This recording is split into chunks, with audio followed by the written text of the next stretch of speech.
బతుకమ్మకు చీరలు కాదు 500 రూపాయలు. రేవంత్ సర్కార్ మహిళలకు పండుగ కానుక.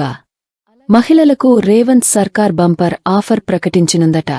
బతుకమ్మ పండుగ సందర్భంగా ఈసారి చీరలు మహిళలకు కొత్త కానుక ఇవ్వాలని యోచిస్తోందట.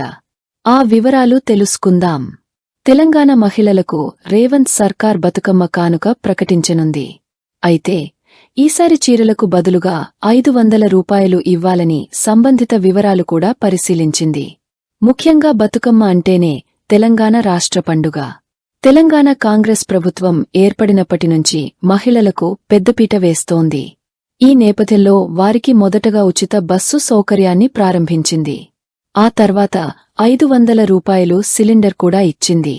2500 రూపాయలు మహిళల ఖాతాల్లో జమ చేయడంపై క్షేత్రస్థాయి పరిశీలన చేస్తోందట. తెలంగాణ కాంగ్రెస్ ప్రభుత్వం ఏర్పడినప్పటినుంచి మహిళలకు పెద్దపీట వేస్తోంది. ఈ నేపథ్యంలో వారికి మొదటగా ఉచిత బస్సు సౌకర్యాన్ని ప్రారంభించింది.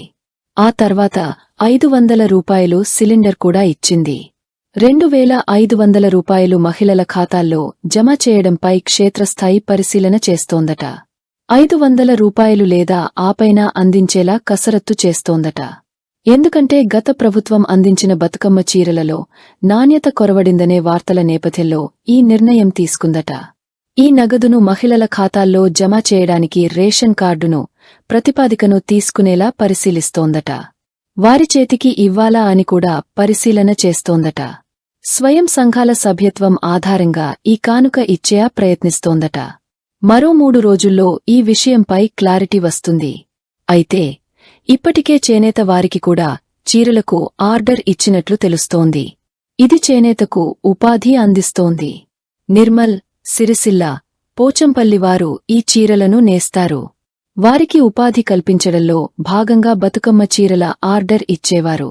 ఇలా నగదు ఇస్తే వారి ఉపాధికి గండి పడుతుంది. కాబట్టి ప్రభుత్వం ఏ విధమైన చర్యలు తీసుకుంటుందో చూడాలి.